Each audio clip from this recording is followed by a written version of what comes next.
Where did you think you would be in your 30s? I don't know about you, but I thought it would all be different. Aren't we supposed to have our shit together by this age? Shouldn't we have had at least a taste of success, whatever that is to you? I don't know, maybe it's that fear of becoming invisible. Like, I have that. And I'm going to generalize, but take it with a grain of salt. But I guess that's what's really scary about getting older. This is so Angel's not working out because so ice.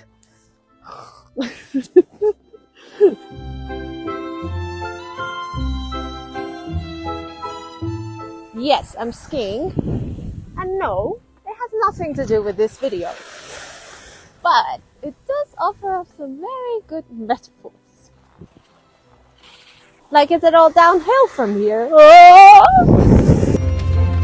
It's not just about the biological clock ticking. I mean, I'm very much aware of the fact that the 40s is coming at me fast, and it's basically a now or never sort of situation for me if I want to have kids.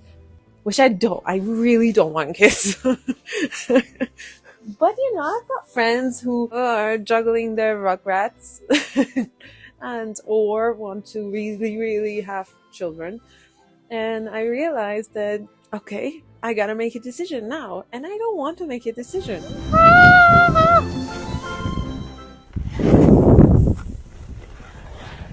Maybe this is more of a conversation for women because, well, I've done a bit of research and it turns out that a midlife crisis for women in their 30s is a thing. Yeah, I know, this is a somber topic and I'm really sorry about that. I mean, a lot of you are just used to me talking about Paris and other places with a skip and a dance. But yeah, behind that, there's also an Aida who's in her mid-30s. I guess I do get a little existential from time to time. But you know what? That is a French state of mind. I wear my sunglasses at... Where are they? So I can.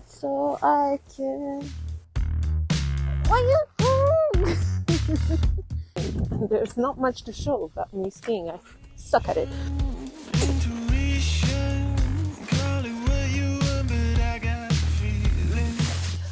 Anyway, I wonder if some of you older folks have some nuggets of wisdom to share in how one can deal with what I think is a midlife crisis in the mid-30s.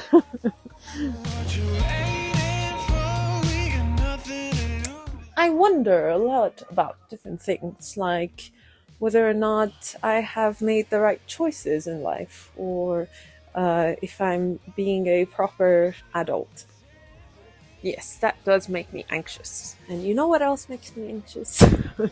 That in France, people start calling you Madame instead of Mademoiselle, and it's really a dagger to the heart every time.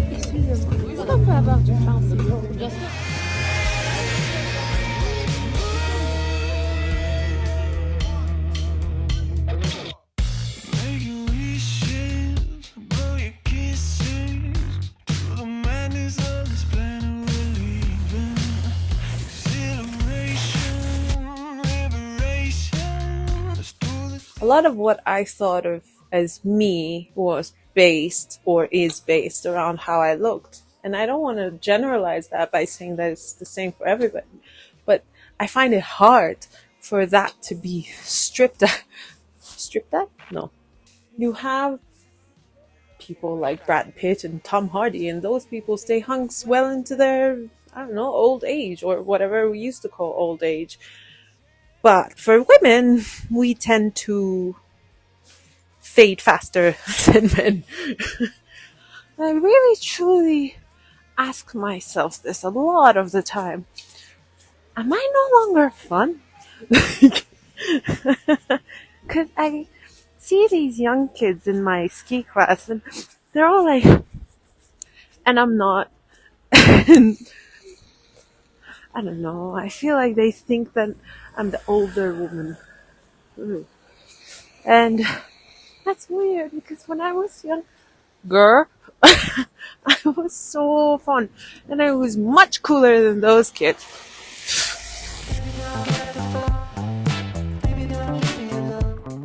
Damn, I'm almost 1/3 of the way into my life and I haven't really done anything extraordinary. Like, I don't know, cure cancer, write a book, or start an organization, or learn how to do proper racing down the hills.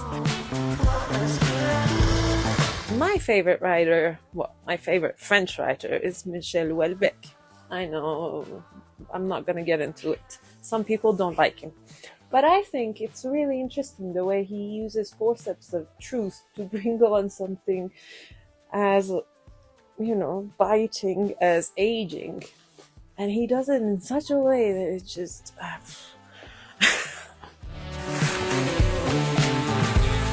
There is an advantage to getting older in France, because this is a country where the average age of women is 43.7. So when you're in your 30s, you're young, comparatively, of course. I just want to work this out and try and get an appraisal of where I am in life. For this, I guess I need to look a little back, and I won't bore you with the details because I don't like getting retrospective. But when I was younger, parties were really my thing. And I managed situations not just by pure intelligence, but yeah, also looks.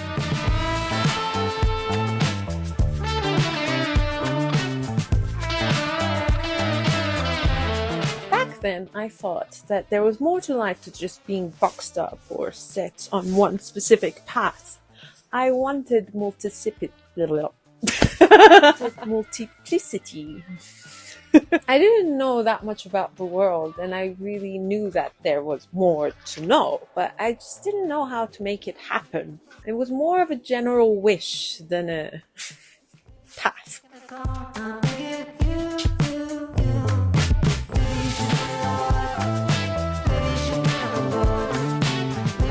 Now, along the way, I have found out more about this world. I have lived in 6 different countries. I know about 4 or 5 languages. I have a master's degree. I had a high-paying career, although I had left that because it didn't make me happy anymore.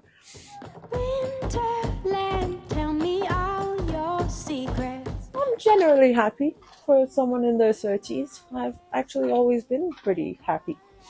I hope I will stay it. But I do have these anxieties and questions and musings happening in my head.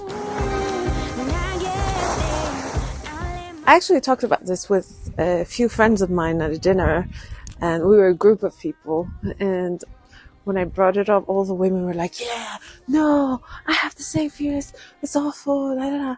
And the guys were like, no, I have no fear whatsoever. So I'm having these questions about aging in my 30s, and I'm guessing some of you have already worked this bit out and know what I'm grappling with. I'm pretty sure I will have more questions when I hit my 40s and my 50s. Those will come later. Maybe you found a way to keep your younger dreams alive while you lead the life that you have. Or maybe not. Maybe there aren't any bright bolts of self-realization. At this point in time, I know I don't have the answers. I embrace life, but if I'm honest, I keep wondering if there's something I've missed out on. There has to be a moment when acceptance just takes over, right? In the meantime, I'm going to just live life to the fullest as much as I can. That younger dream of mine of seeing and experiencing more of the world, I'm happy to say that I'm doing as much as I can, and I'm very glad to be sharing it with you. I can't say that it brings me any more peace of mind, but it does give me perspective, and that will have to do.